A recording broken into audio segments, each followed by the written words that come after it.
Welcome to the Landscape Photography Vlogcast, hosted by myself, Tom Peters, aka the Photo Ninja, all up north, Paul Thompson Photography, and Struth mate, it's Matt Bishop.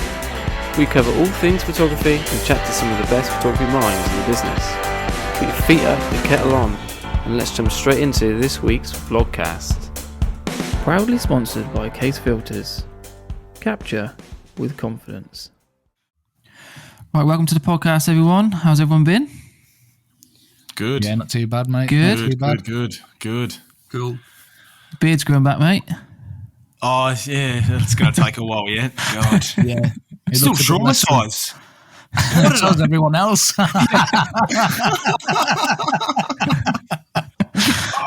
Everyone in your building's got sunglasses. Yeah, don't do that. But people can't tell. It's a podcast. It's not like anyway. But yeah, I did shave my beard about 10 days ago. Big mistake. Don't do it. If you've got a beard, just keep it. You know, it's just yeah.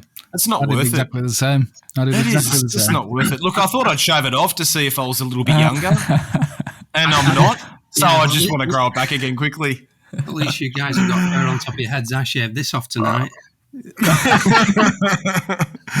So this evening we have got Simon Booth with us, everybody. I was just saying just before we got onto air, to begin with, if you don't know Simon Booth, dig yourself out of that hole and go and check out who he is.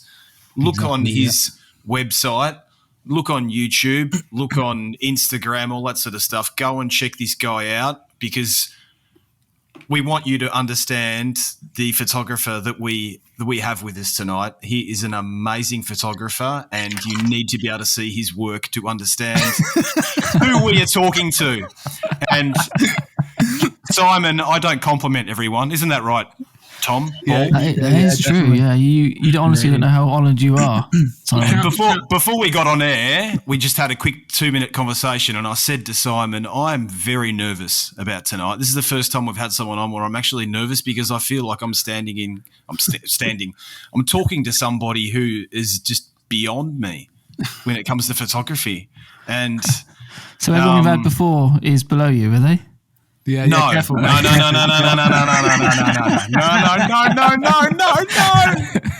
Don't record it. Start again. Welcome to this evening's podcast. Oh, brilliant. So, welcome, Simon. Thank you so much for coming on. That's all right. I don't feel like I deserve that amount of credit. I don't even know how to start. How do we start this podcast anyway? So, Simon, how are you? Good? I'm excellent. I'm sort of recovering from an operation, but apart from that, it's all good. Oh, no. Oh, Good. Yeah, I think you can still get out, can't you? No, I've been sort of had an operation nearly 3 weeks ago now for a hernia repair. And right. And I had the same operation last summer. And it needed doing again, and I had it done last week. But you hear it straight off the press today is that actually it's failed, and I need to go back in and have it done again. So, No way. Oh, no. Third time lucky, but as we speak, as of next week, I should be able to get out and about again, or carrying lightweight stuff. But in 12 weeks, I've got to go back in. It's a bit of a bummer, but there you go. Carrying lightweight stuff. Yeah. You might have to get yourself a Sony. Somebody said to me on a comment yesterday about maybe going Micro Four Thirds. Yeah. But No. We laugh about that because Simon's a medium format photographer. And they're probably the heaviest one out there as well in terms of cameras. Tell us a little about yourself, mate. For people who don't know who you are, if you don't mind, just sort of go back to the beginning, how you got into photography, where you are now. Sure. The general stuff. Yeah, so 38 years I was working out tonight. I've been a photographer and I got my first SLR, so obviously taking photographs before that as a kid, but 38 years ago, almost to the month, when I was given a first camera. So that was from an ex-girlfriend's father, who was heavily into photography, and he had, for those that have been around a long time, he had a Canon T70 and a T90, and those were like top end Canon cameras, film cameras back in the day. He gave me a Praktica MTL3. Yeah. And I progressed over the years from Praktica MTL3, MTL5, BC1, and lots and lots of Canons in between. But it all started really for the full-on photography when I met a chap down at a local nature reserve, and he had a 500mm lens. And I approached him because of when you see someone with one of these big barrels, you've got to go and speak to them. Yeah, you do, don't you? That's the sort of thing that you dream of. And he invited me and a friend back to his place one evening to put some slides on a projector because he wanted to have a look at what we did. So John and me put our images on first. We've been photographing things like dippers in streams and bits and bobs of stuff. And he put his on afterwards, and our minds were completely blown by what we saw. And it turns out that he was the chairman of the nature group of the Royal Photographic Society. So he was Wow. He was above he was like the fellowship and above. Yeah. And I didn't know this, but what he showed us was he made us look pathetic, really. But for whatever reason, he took me under his wing. And I photographed with him for probably best part of 10 years, mostly nature, wildlife, but what I gained from him in terms of natural history knowledge and photographic knowledge, I sort of absorbed it like a sponge, and spent a lot of time mixing with some really good photographers, not sort of magazine photographers that, the big names, but people that were well high up in club photography. And that's basically where it all started for me. There's lots and lots in between, taking terrible pictures on print film and stuff like that, where there'd be a picture of a bird in the middle of a 6x4, and you get the prints back and you go around showing your mates, I've got a bird on that picture, then there'd be a little dot in it. They were that bad. But once I met this chap, because of my enthusiasm, I came on leaps and bounds. And I suppose that's where it all started. And then eventually I started doing stuff for magazines. I had 12 months contract with Photography Monthly to do a monthly column of 4 pages. I did that for a year for them.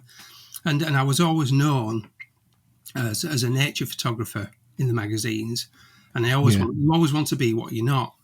And I always wanted to be a landscape photographer.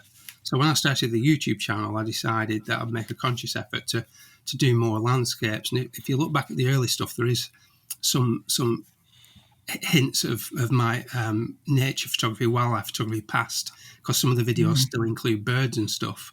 But I've moved away from that now. And when I eventually moved away from Canon into medium format, I felt that I really found my niche in terms of more slow and considered approach to photography rather than spray and pray, as they say, which is often the case with wildlife photography. And that's sort of very, very quickly bringing it up to date to where I am now. When you refer to that, do you think that's medium format that has helped you see that way? I mean, I've brought this up with the guys before, and many conversations when you refer to medium format photography, the frame itself, your field of view. Do you feel like that is, if you can master that field of view of medium format, do you feel like that has given you, what you have today, what makes your photos the way they are? It has helped you approach things on a different level. Yeah, you've got to be careful when you talk about this, because you don't want to sound like medium format is an elitist camera. Yeah, I mean, we're not talking about pixels though, are we? You're talking about field of view. Yeah. It's not. I think what I will say about what that camera has done for me is, and it was interesting because I was watching. Paul, you'll know about this. Adam Gibbs with his GFX 100, big camera. Yeah. The fact that you have a big camera somehow makes you become more considered in how you see and how you take pictures. It slows you down. And I do, and just as a side note, I do wonder how Adam will get on with his GFX 100S, because it's like, ineffectively, it's like going back to an SLR.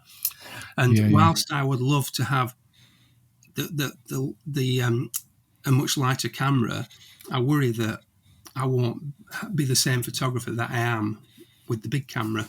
And I think it's for the same reason that a lot of large format photographers are so good at those intimate studies, because there's just basically the slow process of working with a bigger camera just helps you. I don't know, it's hard to explain. It just makes you more aware of everything, really. It's a strange thing that I can't quite put my finger on. But my photography has certainly improved since I got that camera.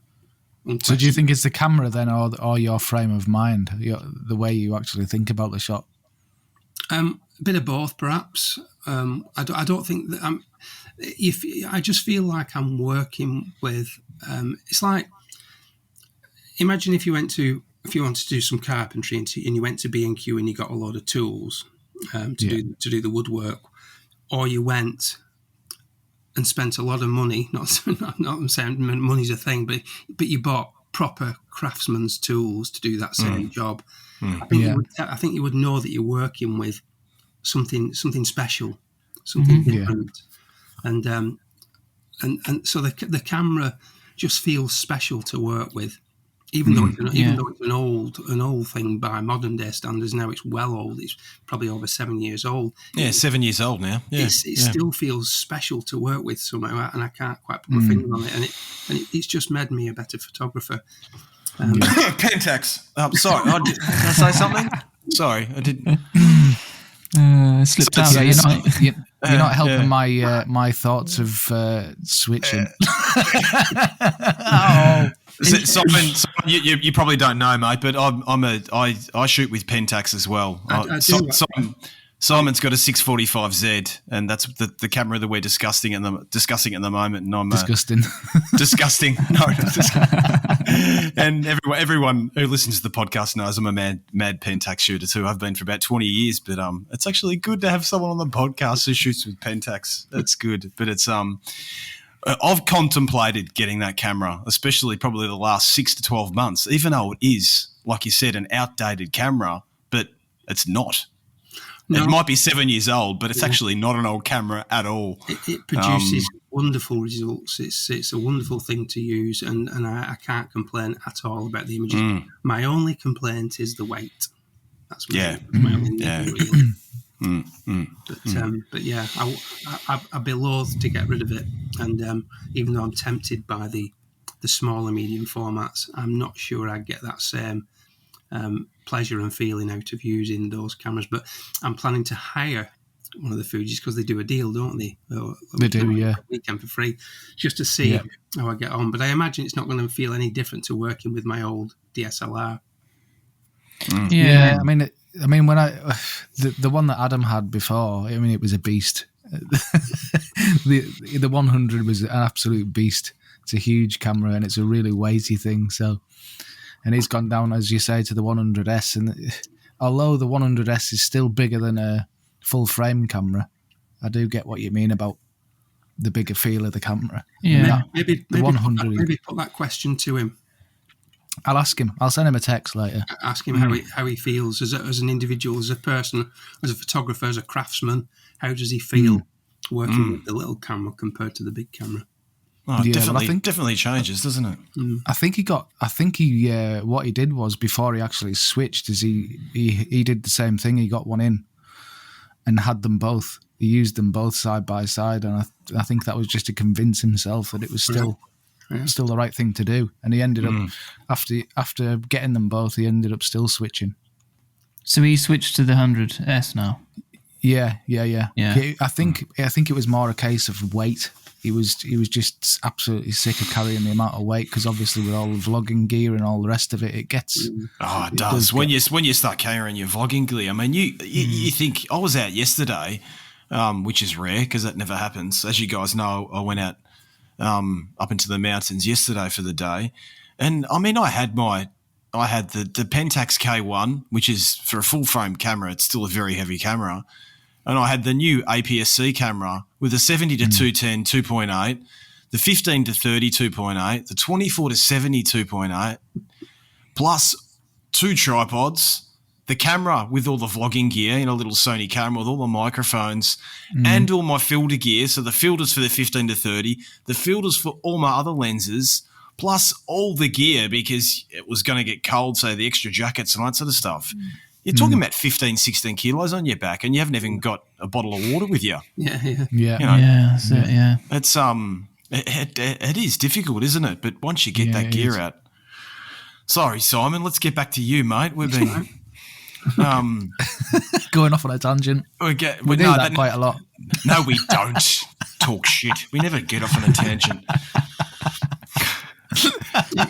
I can sympathise anyway because I did a weight comparison if I was to trade down, but remarkably I would actually only save 1 kilo, which might feel like a lot in the bag. I don't know, but I was expecting more, to be honest. I did all the weights for the equivalent Fuji lenses and the GFX 100 S, and it was 1 kilo difference, and I would have thought at least 2. So I was quite surprised. And that may be enough to make me not change, but who knows? Well, it's like with the new mirrorless cameras. I mean, yeah, the bodies are smaller, but the lenses are getting heavier, aren't they? Yeah. The glasses. Yeah. My bag's heavy, and I got 3 lenses and it's only R4. It's because you got 2 bottles of whiskey in your camera bag when you go out in the morning, mate. He'll have a baby strapped to his bag before long. He will. Yeah. One on either side. Yeah. Another little one, yeah. Yeah. It's crazy, isn't it? When you have one kid, it changes your life. When you have the second one, it destroys it. Yeah, exactly. I know. Especially if I have another girl. Another girl, I'm going to be outnumbered big time. I tell you what, I can't wait to see you try and get out every week once this kicks off, mate, because it ain't going to happen. You think it will now, but it ain't going to happen. Probably not. Simon, how? Oh, sorry. Go back. What you say, mate? No, I wasn't going to say anything. It's fine. You crack on, mate. You weren't going to say anything. No. I was just going to bring up with Simon. Now, how long have you been doing YouTube for now, mate? I mean, with so many YouTube photographers out these days, it's hard to keep count. But you've been going at it for quite a while now, haven't you? How long? Not as long as I wished I had. It's 2017. Okay. Yeah. But the thing is, I had a YouTube account from about 2013 and did nothing with it. And I'm kicking myself for that. Yeah. It's a shame. You're so good at it. Like, I watch your videos. I was having I actually put it up on my website a couple of weeks ago about, the photographers that I actually, enjoy watching on YouTube. Because, I mean, let's face it, at the end of the day, it's beautiful to look at people's photos and appreciate them and understand what sort of great photographers they are, but it's always entertaining, isn't it, to have a coffee in the morning before you go to work and get on YouTube and have a look at someone's channel. Yeah. And yours is one of the very few that I would actually look at from the beginning to the end, and I'm blown away every single time. It's a shame you haven't been doing it for longer, isn't it, really? Because yeah, well, it is what it is. I always try to make the videos not just about photography, and try to bring that feeling of being outdoors, trying to bring it into the home and talking about poo. Yeah, just trying to bring to the viewers exactly how I feel about it all. But the occasional dollops of poo never go unnoticed. Are you just joking, or do you actually can tell by looking at different types of animal poo which animal it comes from? Because well, there's often a sniff test and a taste. Off that's camera. nice. Yeah. Ooh, that's a bit nutty, that one. It's a bit nutty. That comes from a squirrel. Yeah. Jokes aside, no, I can generally tell by looking at them and where they are as well. So where they are is a big giveaway, and how they're deposited and the shape and size and the textures. No, it's actually really interesting to have It is, yeah. to watch your channel and to combine, some information about nature in it. It's not all about photography, is it? When you're out, and it's and it helps you. It helps you if you have a good understanding of the natural history. You've got a good understanding of how the landscape ticks, I suppose, and it also gives you, certainly gives me, good ideas of where I'm going to find nice things by just looking at what's on the ground, whether that be what the habitat is made up of, what grasses are there, and the richness of the vegetation will tell me whether it's worth somewhere that's worth going back to, or it all comes together to help come up with ideas of where to go on other occasions, worth going back to. But yeah, it's nice to know and pass on that information to other people as well. It just makes for a little bit more interest within the film. Definitely. There's one thing that I do notice quite often, and I'm not mentioning any names here, but people putting bird sounds overlaying on the backs of the videos. And I do that. And I'm joking. the bird song is not right for the habitat, or the bird song is not right for the time of year. But not everybody notices stuff like that, but I do. Yeah, exactly. Yeah. Like a North American bird overlaid on. I once saw someone's video where they put an American thrush on a British film, and it was so close to the British thrush, but I could tell there wasn't something quite right about it. So I'm googling away on YouTube for an American thrush. Sure enough, it was right. It was. I could tell the difference. It wasn't one of ours. Yeah, attention, because you got attention to detail, don't you, mate? Not everybody else notices stuff like that. I'm amazed. I mean, and everyone who does a YouTube channel, and I'm not an expert on it, but this is just my initial feeling, because I don't do many videos, but when I'm out on field and I'm taking photographs and I'm trying to get myself in that mindset to feel where I am and understand what is a composition and what attracts me in that moment. And it does take a little bit of time when you first get on field, doesn't it, to get into that mood.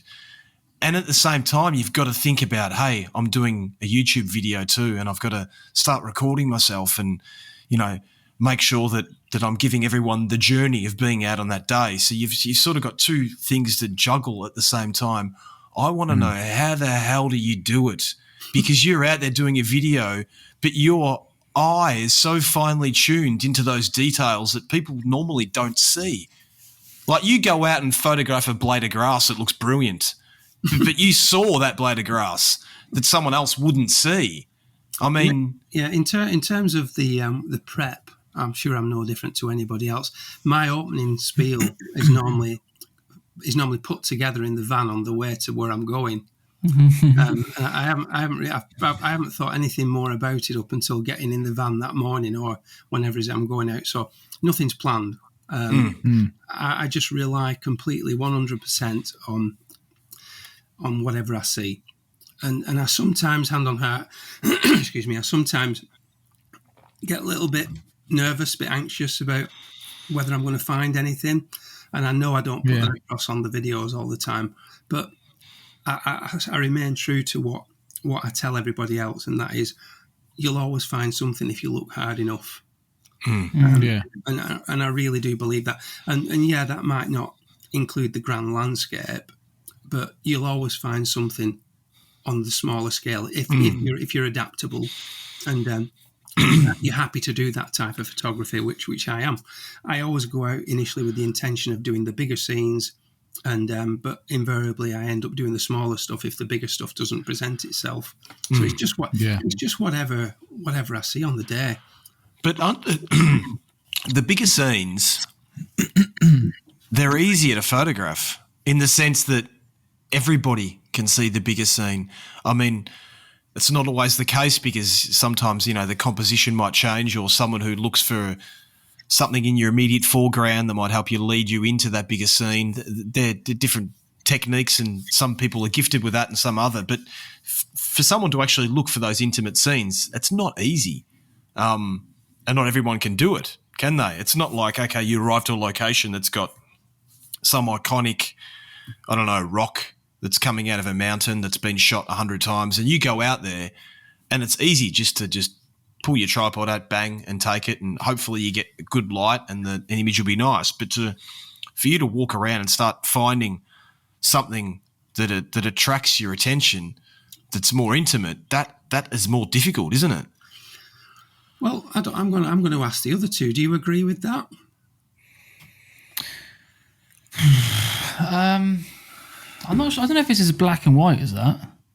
No, it's not. Like I said, No. there is a technique to be able to shoot the grand landscape, but at the same time try and combine a particular composition and elements into it, or look for a fine detail that's in your foreground, for example, that maybe someone else doesn't see. But I know what you mean. Yeah. I don't know what you mean, because on the recent video I've just had to do, I had to do something similar. So I found an intimate scene. It was moss, and I noticed the moss out of the corner of my eye as I was shooting a waterfall, actually. So I went off and shot the moss shot, which was just like a square crop, and it was just an intimate close-up shot. And then I thought, well, hang on a minute, there's a waterfall back there. I'm going to incorporate the two elements. So I'll use the intimate close-up shot with the waterfall in the background. So I guess in that sense, I was looking at sort of both different shots. But quite often I'll go out with the intention of the wider shot as well. But after I'll go out with the intention of getting the wider shot, I'll take the wider shot, and then I start looking for the intimate details. It's not usually the other way around. Yeah, I agree with Paul, really. I mean, I don't do a lot of the well-known locations anymore. That's not to say I wouldn't do them. When I say I go out looking for the big scene, I don't mean going to an iconic location. I mean, I may go to a woodland, or I don't know, an open grassland, and if there's a bigger scene to be had, then I will take it. But generally speaking, where I live, certainly within 20-mile radius of my home, there's no grand landscapes to speak of. There's some nice woodlands, but you are very much dictated by what you've got in your locality, and if there's no big landscapes available to you, then you've got to adapt.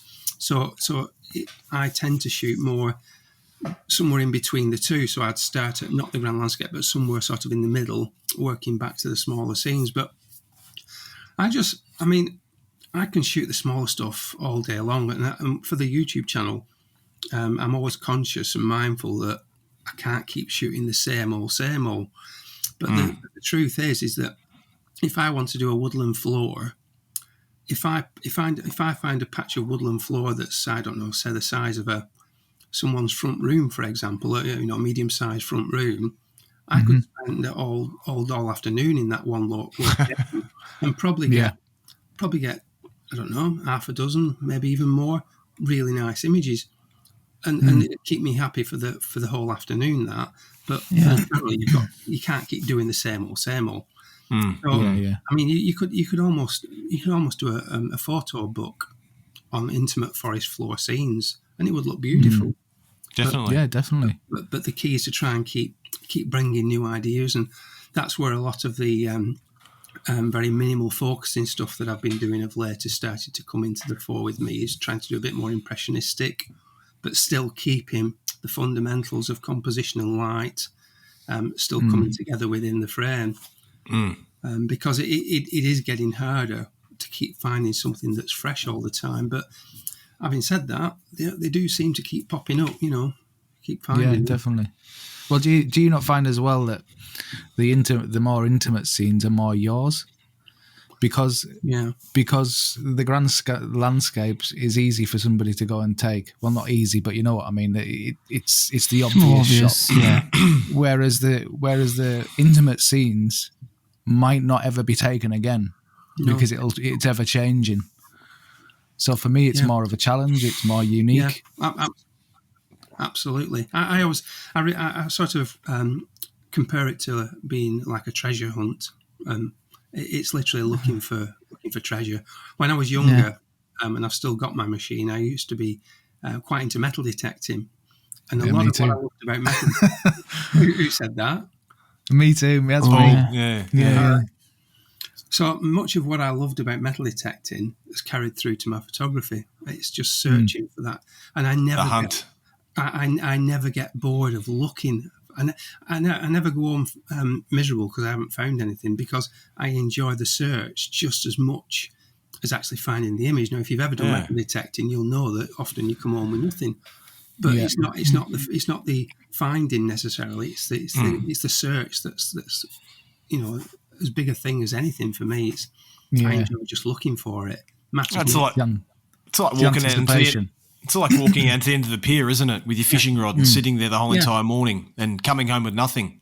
You know, it's everything that's around it. Taking part and just enjoying and relaxing into that, and just getting into that creative mindset, looking for those wonderful nuggets that are just laying around, just waiting to be found. Yeah. Simon, before you jumped on earlier on, we were quickly talking about you, and Tom was saying, have you got Simon's website up? And I said, yeah, I've got it up on my screen. I mean, you can see it's up here. And he said, scroll down to the bottom and have a look at that image. How the hell did you take that? Which that one? The waterfall with the trees. I mean, you'd look at it, you probably look at it as your image. For people who don't know what we're talking about, go on to simonboothphotography.com. Yeah. It's pretty original, isn't it? And scroll down to the bottom, and you're going to see a photo of Is it at the bottom waterfall. or is it called? Is it at the bottom or is it at the It's top? it's on Simon's about page at the bottom. Yeah. It's on the About Me page, isn't it? Yeah. Yep. And you've got this backdrop. It's got this sort of like Japanese Zen type of feel to it. It's that's good that you've said that, because many people have said that it's got a Japanese feel to it. Yeah. It's a lovely image. It's just three limbs of a from memory. I think it might be an oak or an alder tree. That's just, the limbs are just stretching out in front of a waterfall, and the waterfall forms the backdrop to the image. And you got these lovely, fresh, green, vibrant leaves on the limbs of the trees. It's one of my favourite shots. Funnily enough, it's the whole thing has been filmed on YouTube. So if you look on there, cool. It's titled "Difficult Times on Mull." okay. That's the video. I don't know if I've seen that one. Yeah. I have to go back and watch that. I get attacked by midges. Yeah, I can imagine on Mull. It's in no way the same league, but it reminds me of, that shot I took in Scotland, Tom, with the with the branch over the water. Yeah. It was rushing water over the top of it, and I took a picture of a branch over the top of it with all the lichen, the old man's beard lichen hanging down off it. I think I saw that, Paul. Was that in autumn? It was just on the last trip that I was on. So end of autumn. Was it November kind of time? Would it be? Scotland. Yeah. Scotland. Yeah. End of autumn. Yeah. Today's episode of the Landscape Photography Vlogcast is proudly sponsored by Case Filters Global, bringing a high-quality filter shooting experience to many global landscape photographers and enthusiasts. Paul, Tom and Matt all use these filters on field and highly endorse the product. So if you're looking for a filter system to add to your camera bag that is durable, easy to use and highly functional, and most importantly optically neutral, then look no further than Case Filters. Case. Capture with confidence. Yeah, it's a lovely that's image. Similar feel. I mean, I look at this image and just sorry, I'm coughing my guts out here. I told you I was nervous to speak with you tonight.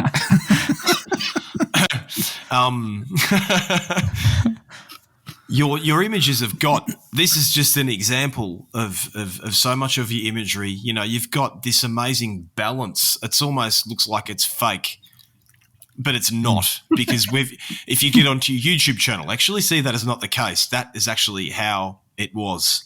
And your eye for just the simplicity and harmony and everything, it's just, I don't know. How do you see that? Well, I'd like to say, I'm amazed. Without sounding, I don't know, I don't want to come across high and mighty, but I've been doing it 38 years. Yeah. And you've got to have, there's something got to have stuck, and something got to be in there, hasn't there? After so long, Definitely. Yeah. it's got to come out. I've seen a lot of images, and maybe my brain is bringing together everything I've seen over the years, and maybe things I've remembered of other photographs. I really don't know. I just find that these things just jump out at me when I see them. I can't really put my finger on why, and the only rationale I can come up with is that I've been doing it a long time. You've been doing it a long time. And I've been doing it a long time, not playing at it either. I've been obsessed with it for a long time. Yeah. So something's got to stick, I suppose, hasn't it? Well, I think I think you hit the nail on the head as you see something and you shoot it, and I think that's the biggest kind of takeaway for anyone really, is if you see something, stop and shoot it. You wrestle as a photographer whether you should be stopping. Is that good enough to take a shot of? Don't it? I think part of the thing is don't even think like that. If it's if something's captured your attention, go and spend a bit of time trying to take the image. That's what I find anyway. Well, you're dead right there, Paul, because I often say on my channel that if I find an image and I have to think about it for more than a couple of minutes, just a couple of minutes, it's generally not right. My instincts are always the way to go with me. But if I see something and I have to dwell on it for more than a couple of minutes, I might as well put my bag back on my back and carry on walking. But there's just something. If you listen to your inner voice, there's something that tells you that you've got something great in front of you. You just know it. The minute you question it is the minute it's probably not going to work. Yep. Yeah, that's brilliant. That's brilliant. Brilliant mind insight into how you think. I think that's quite a. I think a lot of photographers try to convince themselves that it's going to work, and I think chaps that are on YouTube, well, just any photographer, let's say any photographer, you can convince yourself it'll work, but I think in your heart of heart that it's not quite right. Yeah. And I don't believe anybody that says no, I believed it was good. They'll know if it's going to work or not. You just know. It's you've got to listen to that voice inside, and that's the reason why they talk about this over a period of a year. How many great pictures do you take? And it's usually down in single figures. We're not talking double figures here. Definitely. But there's a tendency to think that every time we go out, we've got to get half a dozen pictures. And of late, I've been coming back with 2 or 3 each time, which is unheard of for me. But maybe the channel is making me look harder. I don't know, but I just go with that instinct that if it feels right, it probably is right. Why you was on from what you just said then about the channel makes you try harder.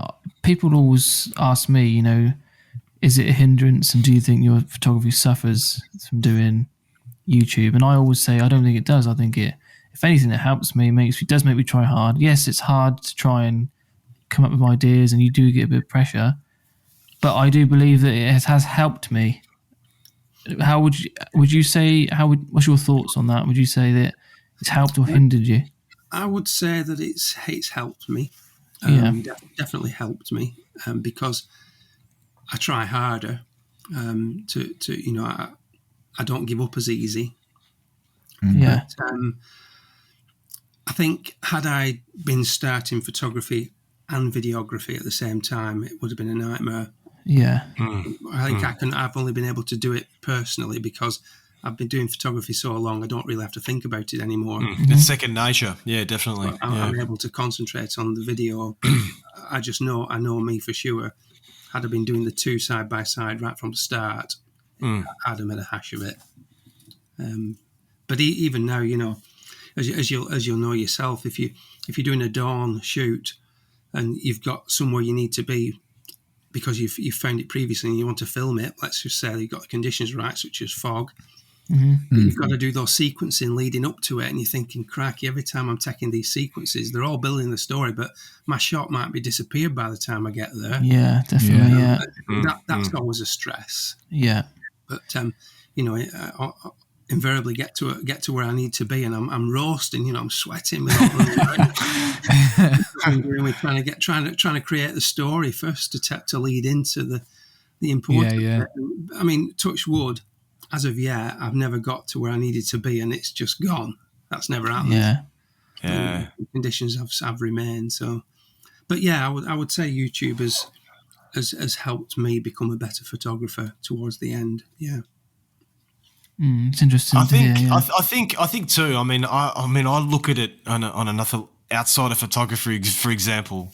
In the operating theatre, I have students coming into the operating theatre where I work, and when I actually have those students come in, and they might be with me for a week or 2 weeks or a month, and I have to, to try and teach them how we work in the operating theatre.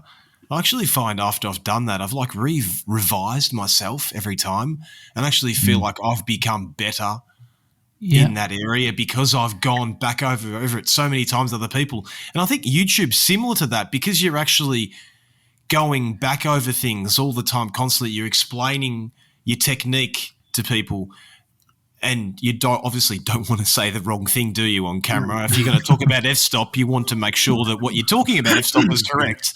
That the fact that you're actually revising everything constantly all the time, it does probably make you better. A lot of people might think, that's not the case. It's distracting, but I think, like you said, Simon, for you, it's second nature. So yeah, it's nice to talk it through. It's interesting to talk it through when you've never done it before. Yeah. But just to get it's almost like getting your thoughts out in the open. But that's all we're doing, really, isn't it? We're just talking out loud what we're thinking. That's another. Yeah, that's a good way of putting it, actually, isn't it? It is. We are just what's going on in your head when you're looking at what you're looking at. You are kind of just thinking out loud, really. Yeah. And it gives you confidence, I suppose, in what you do. I mean, I have to say, I still don't feel 100% comfortable in front of the camera. I still find it a struggle. Wow, it's never easy. I don't think it's ever easy. It's not. No, I have intros that I've done 14, 15 times. I don't get that far. I don't. If my intro ain't right, I just chop half of it out. If Tom doesn't do the intro right the second time, he just grabs his camera and goes, After today, mate, that's probably what I would have done. I think I've got an obsessive compulsive disorder because I have to get it right in one take. I can't. There's something not wired right in my head. I can't chop it up. I have to get it right. And if it takes me 15 times, it takes me 15 times. God. But I've seen me fumble a word or something in the intro, and I think to myself, I probably should have recorded that again, but it's there now, so it's just natural. It is what it is. so it just goes in. Well, guys, it's better than me. Yesterday, I haven't done anything in ages, so I was out yesterday. I was so excited to go out and obviously photograph first. Second is to get a video, and I came back and turned the computer on today and thought, I was so excited to check out all this video and stuff I did. Half of it, I've got no volume. Oh no! No volume at all. Why did that happen? Why? Because I went out and bought a dodgy Chinese microphone that I shouldn't have got. I told you to get rid of it and get the Rhodes. I'm an Australian. I should have bought friggin' Rode to begin with. Why didn't I do it? Yeah. Who knows? Yeah. Yeah, just get rid of them, mate, and get the Rhodes. It's just not worth the hassle. Not worth the hassle. No, it's not. That's for sure. Anyway, Simon, just with regard to your photography, is it a hobby for you, or do you delve into, apart from the YouTube channel, obviously, because it goes so well? Do you do workshops? Do you sell prints? What? Well, so yeah, I mean, I do workshops, doing really well with them. I've had to put a stop on them, unfortunately, because of my current situation with my operation. But I've got a bit of a backlog with them at the moment. So yeah, I do workshops, and they do really well. Couldn't be happy with those. Prints, Yeah, I sell a few commercially and publicly. I wouldn't say it was a big earner, but then I don't push them particularly. I've got plans to change that actually, because I really think that there's the problem with what we tend to do as photographers is we tend to pitch ourselves to other photographers, when I do wonder whether we should be pitching ourselves more commercially. Yeah, that's right. Because there's lots of opportunities for having your images used in commercial spaces, massive amounts of potential, but yet I think it's sometimes a mistake to keep plugging away at the likes of Flickr and 500px when we've got LinkedIn at our disposal for making contacts with companies. I think that's something that certainly me and others should explore. I've stopped doing stuff recently on Flickr and 500px because I don't feel it's a great investment of time. So yeah, most of what I get from photography comes from workshops and on-demand sessions, which I do remote mentoring, and just I do one where there's a mentorship over four sessions where the photographers set a task, and we come back and we talk about it and we review it. And then I've got the basic level, which you can just buy an hour, 2 hours, or 3 hours at a time, and just discuss anything you want. And those have been really popular, especially with overseas photographers. Weirdly, that's good. Lots of interest from America on the remote learning, particularly, which is nice. And and then they've got the membership on the Facebook, membership on the YouTube channel and Patreon as well. All those coming together. Yeah, helps you tick over, eh? Yeah, definitely. It's a shame what you were saying before, and I think that we've got social media to blame for that on a certain level. We do, as photographers, mix with too many photographers, don't we? In the sense that, okay, if you want to sell a print, you're not going to be able to sell a print to another photographer. Or if you are, they're a freak for buying one off you. I don't want a print of another photographer on my wall, I want my prints on my wall. I don't want someone else's. Yeah. And I think at the end of the day, we do mix far too much together. Like, our audience should be the general public. Yeah. It's tapping and into that, isn't it? Unfortunately, the general public isn't interested in photography anymore, whereas once upon a time they were.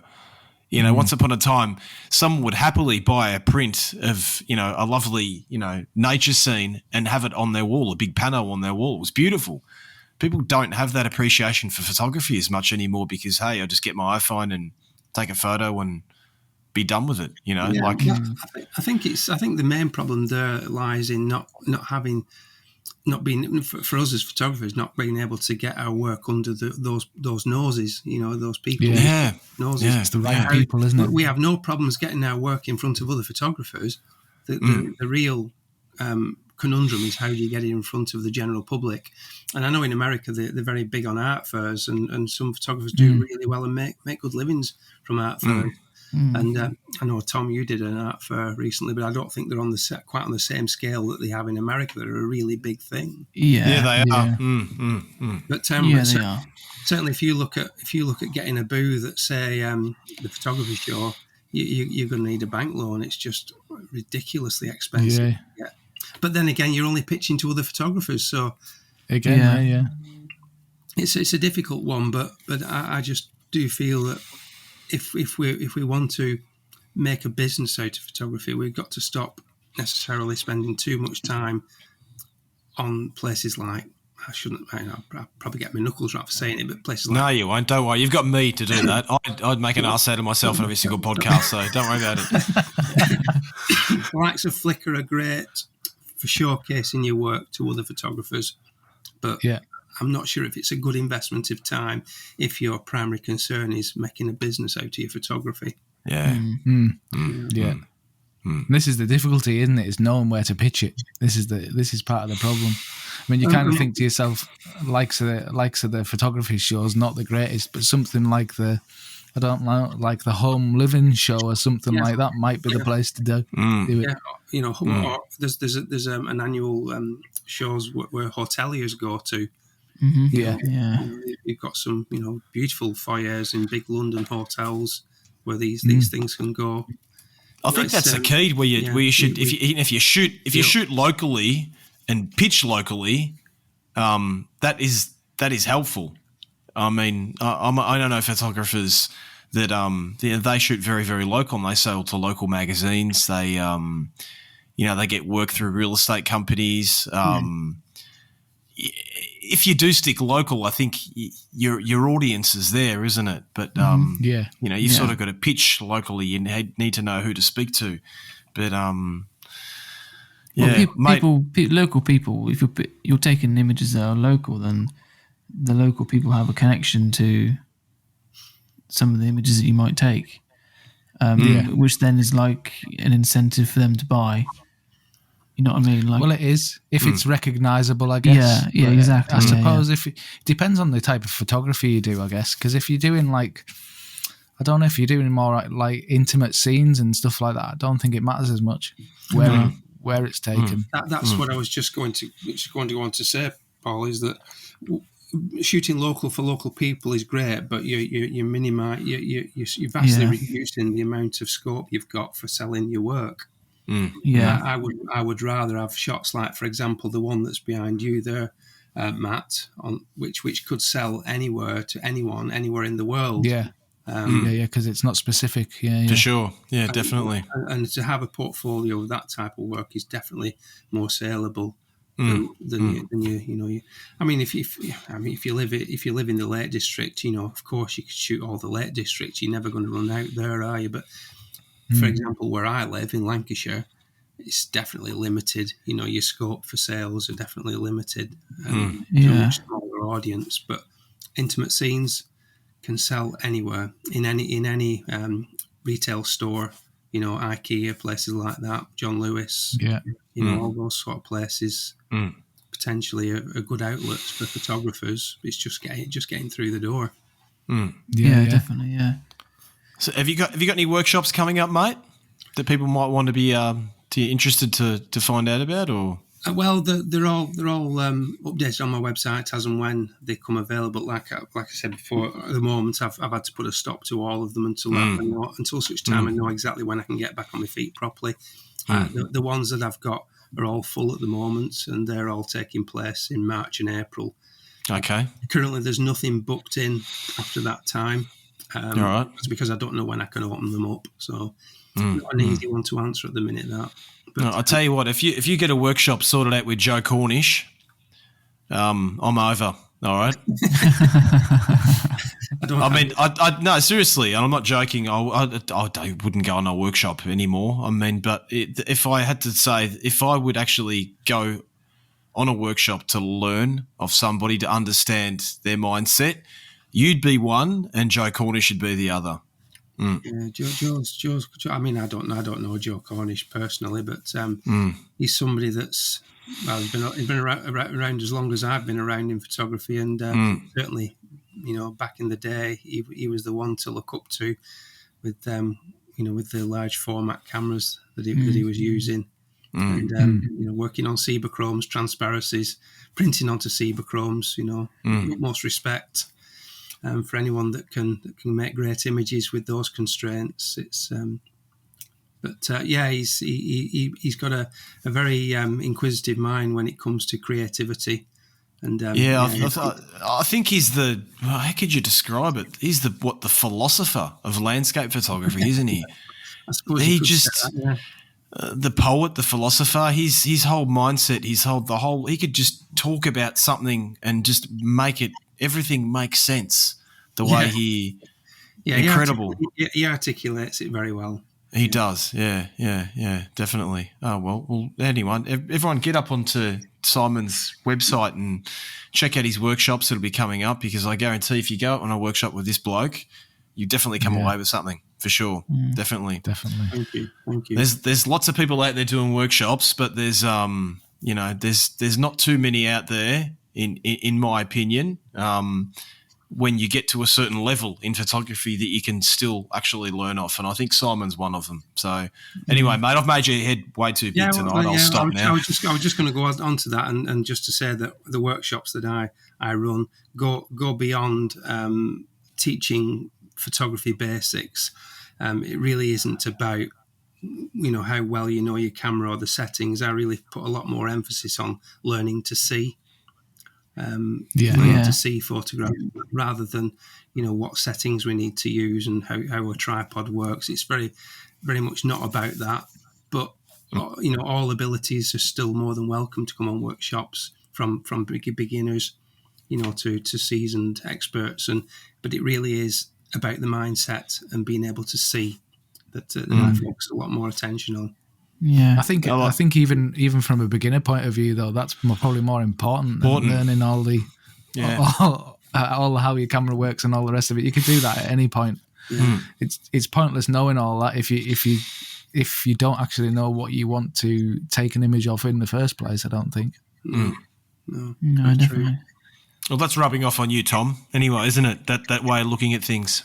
Yeah, and it's coming out. It's coming out more and more and more in your photography now, isn't it? That the not much as the feeling being there, Yeah, definitely. But I've followed Simon's work for ever since I started, and Simon Simon has been a big inspiration to me, definitely.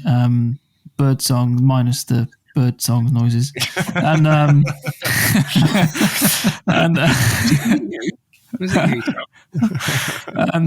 but yeah, Simon's philosophy and the way he. Were you the bird song boy? Were you? No, I don't know what you're not. No. Simon's actually the reason why I've purchased. I can't remember if I got it actually. I have got a bird. I might be by my bed. I've got a couple of books of birds, trees, because I want to know more about what I know what I want to take a picture of. I know how to do it. I want to bring a bit more education into my videos, and Simon has definitely inspired me to do better. But yeah, definitely. What I wanted to ask you, Simon, really was I recently watched one of your post-processing videos. The ones with the mushrooms and it's probably my only post-processing video. Yeah, exactly, the only one. Yeah, but I was interested to see. It was interesting to see how you did approach that situation, because us as photographers, although I know roughly how that image was made or how you got there, it was interesting to see you go through the process. And how do you find? When you go out and shoot an image like that, obviously you had that outcome in mind, I take it, when you was... How often does that happen? Do you shoot images thinking, I can do that with this? Or is it more in that moment and you didn't really think about the post-processing? Good question. I think because of the time when I used to shoot slide film transparencies, I'm more than well aware of the constraints of not being able to use focus stacking for close-ups. The amount of frustrations of looking at transparencies over the bygone days, and you'd think, I wish the back end of that plant or the back end of that mushroom had just been that bit more sharp. And now that that's available to me, whenever I see a shot, it's a great opportunity, because a lot of the things grow in cluttered environments. And let's just say, use the mushroom as an example. Back in the old days, you'd just have to stop down to the smallest aperture and you'd shoot at f/22, f/32, and you'd always get that messy, distracting background creeping in. It's the environment and you can't get around it. Occasionally you'll get a clean background, but more often than not, you've got a messy one. And we used to put things at the background. We'd find a mossy boulder and we'd put it in the background and make a make-believe background to make it cleaner. But now with the focus stacking, you can literally, you just know where the focusing is going to stop. You can use a shallower depth of field, knowing full well that background is not going to be a problem. So I generally set the aperture at a point where I know that's my first primary concern, is that I want an aperture that's not going to show the background at all.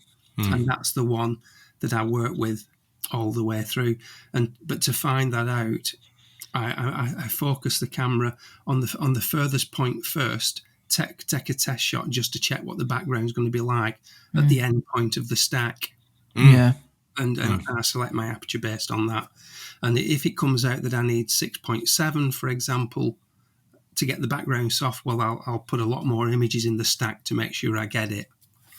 So Yeah.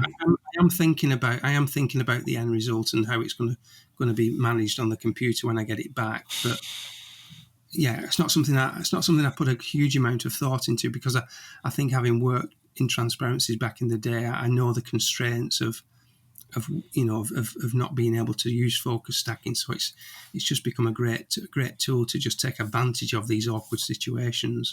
Yeah, definitely. Yeah. What about your sort of grander landscapes, like the power of Photoshop and Lightroom these days? How far do you sort of? Well, I'd like to think that, because you see what I take on YouTube, Yeah. there's nothing to hide behind, is there? No, definitely. I totally agree. Yeah. And there's some great photographers, and I mean really great photographers, doing some amazing photographs. But I sometimes just desperately wish they had a YouTube channel. then we could see just how much how far removed the final images compared to the starting point. And I don't want to get into digital artistry and how much we can and can't take it. That's surely that's up to the individual. Don't we talk about that all the time on this podcast, don't we, guys? Don't go down that rabbit hole. What I will say is that we, as YouTube photographers, as we are now, as I am now, we have nothing to hide behind. So you see literally where an image starts from in real life. So what I present to you on the screen hopefully isn't too dissimilar to what you see. But it will be basic blacks and whites, and just the usual stuff in Lightroom. And occasionally I'll take advantage of being able to use luminosity masks, and things like radial filters are always good to use, and occasionally the Orton effect. But I mean, I'm no Photoshop expert, but I think I'd like to think that the images that I see don't need a huge amount of work anyway. Yeah. Your images and the video and the whole package does come across very natural and sort of subtle, effortless in a way. The process leading up to the image. I can't say I've ever been sort of wondered what. There isn't any difference, like you said. There is nowhere to hide. But yeah. No. It's the same as all you guys. Yours are exactly the same. You can't show one shot to the viewing public on video and then have this. You've got to explain the whole thing as to why it's ended up like it has, or how it's ended up like it has. Otherwise it's just false. The two don't go together. Definitely, for sure. Yeah. Otherwise, you'd have to have a processing video in between the two that shows you how you got to where you got to. You wouldn't be like our videos where you're talking 1 minute and then the next minute you're showing the image. You couldn't do it in those situations. Wouldn't be right to the viewer. Yeah. Yeah, I've heard quite a few people say that about YouTubers. Definitely they have to be careful about what they put out, don't they? We were talking about this on the last podcast we recorded, which. Yeah, we were actually. Where I put up a post where I went a little bit controversial, because I like to do that sometimes just to get attention, not from me, just attention for photography. No. I like to get attention for photography because it means a lot to me. And I actually put up an image that I deliberately over processed, and then I put the raw next to it and said, "See, this is what you can do to an image." And a YouTube photographer can't get away with that, can they? Not that you can get away with, of course. You can do whatever you want. It's your artwork. You can do exactly what you want with it. But, you know, the experience of being out there, people expect you to show them what they're actually seeing as well. Yeah. And I'm not convinced you can't. When you say you can do whatever you want, I agree that everybody's are able to do what they want. But from a continuity point of view in the video, if you're going to have a final image that's completely removed from what you saw in the video, then you have at least got to show how or justify the processing steps to get to the final. Otherwise, there's a big chunk of the jigsaw missing. Definitely. All of a sudden you've got lightning in a woodland. You're like, hang on a second. What the hell went on there? I don't remember saying Rainbows and unicorns. But we don't hide behind that. Not that we don't hide behind it, but we don't do that. We literally show what we shoot. It's all about the experience, isn't it? Yeah. And for me, I would much rather find that golden nugget that exists in reality and doesn't exist up here, up in my brain that I've made up. I want to find that treasure in the landscape, and that's where it ends for me. The processing is just a very, very small part at the end. Yeah, it's really just refining the raw file. Nothing more. In most cases. Yep, definitely. Yeah, and to be honest, the medium formats seem to give off such a lovely image. You don't have to do a great deal anyway, by the looks of it. No. From what I've experienced, at least on the Fuji medium formats, barely need to touch the files. No, it's they're wonderful things. Absolutely. Pentax. Sorry, I just sneezed. Sorry, guys. Medium format. I'll tell you one that's really interesting. Just while you're talking about that, is that the Hasselblad X1D2. Yep. A friend of mine has one of these, and we occasionally go out and shoot together. Now, the LCD screen on the back of that camera is like nothing I've ever experienced, and this is, in some ways, I feel it's a downfall from Hasselblad, because you get the raw file back and it comes back like a flat raw file, like often they do. And it's a challenge then to try and get the damn thing back to what you saw on the LCD screen. The LCD screen is just amazing. Yeah. The job it does on location, you can point that thing at literally anything and it looks fantastic. Looks fantastic. It's their JPEG. It's something in the colour science is just off the scale. But then you get the raw file, and I've done this. I've had the raw file back. And for love nor money, I can't get it back to what I saw out in the field. That's to some extent quite frustrating. Yeah, definitely.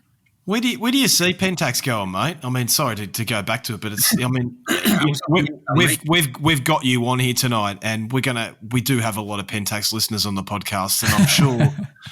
Well, we do, yeah. Including myself. No, just kidding. Okay, so you've had that camera for 7 years now? Okay, when it came out, I mean, that was like the king, wasn't it? Really, I mean, I don't think there was a camera, nothing close to it. It was a monster when it came out. I mean, it still is today. Where do you see Pentax going with a medium format? Do you think they'll bring in another one? God, I hope so. Yeah, I really do. I just can't for the life of me come to terms with spending all that money to jump ship to another brand. I've even questioned whether, the camera produces wonderful results anyway. Why would I want to change? That's my first question. And the only thing I would hope that would come from Pentax would be something that was a bit lighter. That would be my ideal. Yeah. I honestly don't know, Matt, and I was sort of hoping you might have some insight. If I'm honest, I watched your video on the Pentax. And, did you? Good. Because you've dug deep, haven't you, mate? It's one of the very few out there. It really is. I mean, there's a lot of people still championing the 645Z. People still buying second bodies because they're frightened of their old body breaking down because it's such a wonderful camera. Yeah. But there's so many things that they're putting on newer cameras that are desirable now, such as panoramic cropping in camera, in-body stabilization might be useful. I don't know, maybe. Being able to shoot video on it will be a nice thing because it's hopeless as it stands. Yeah, with video, yeah, definitely. Yeah. Things like automatic focus stacking might be something I wouldn't mind having a tinker with. There's a few things, but more than anything, I think it'd be nice to shave 100 grams or so, or 1,000 grams, actually, not 100, put a note on that. 1,000 grams off the weight would be great. I believe the only thing I've heard is that if they are going to do anything, they probably won't go down the mirrorless route. No, they won't go mirrorless, no. Well, I mean, Pentax, the name Pentax, where does it come from? You tell me, I have no idea. Pentaprism. Well, they were the first ones to do it, mate. Why would they go mirrorless? They're just, they're the first ones to start it out. They were making binoculars back in the Second World War. I mean, that's where it all started. That technology came from. I mean, that's the route they want to go down. And, I still feel there is a difference, but a lot of people don't. A lot of people think that, no, just go mirrorless. There's no point in sticking with, optical viewfinders. I love them, to be honest with you. I do absolutely love them. I've missed them. I still actually frame through the viewfinder. Because I'm so used to doing it, and I find that looking through the viewfinder, you've not got all this peripheral stuff going on. Yeah, definitely. You can concentrate on just imagining that that's your scene. Yeah. I know the EVFs have come on in leaps and bounds, and there's a good one in the Hasselblad. But there's nothing beats looking through a mirror. No. Or it'd be hard push to beat looking through a mirror. But I must admit, I know I've got an EVF, but I never use the LCD. Very rarely do I ever use the LCD. Well, they're good for fine tuning, aren't they? Yeah. You fine tune with them, don't you? Or you use contrast detection for focus or things like that. But it's all fine tuning at the end of the day, isn't it? Yeah. Like Matt, like Paul said, at the show, we bought a nice big eyepiece, and I'm the same as you, Simon. I like to get into the EVF and block out everything that I don't need, other than looking at what I'm taking an image of. Helps you frame, definitely. Yeah, I'm easily distracted. Squirrel!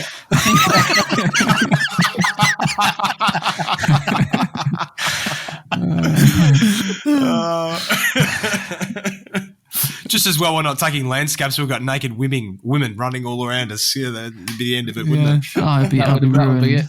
Yeah, I'd be ruined. Well, Simon, cheers for coming on, buddy. It's been an absolute pleasure, mate. It has. It's been a blast. Absolute pleasure. It has. I'm honoured to be asked, to be honest. Thank you. No worries. You're absolutely welcome. Been great fun. We'll put all your profile and up everything in the show notes, won't we, Paul? Yeah. And we will. All the links in the description. Please go and check out Simon's his website and all social media links. Check out the YouTube channel because he will take you on a journey you haven't been on before. Yeah. Definitely. Thanks, mate. Absolute pleasure for having you on. Yeah, thank you so much for asking. It's been a nice evening. No worries, mate. All the best. Thanks, mate. Thank you. Ta-da. See you soon.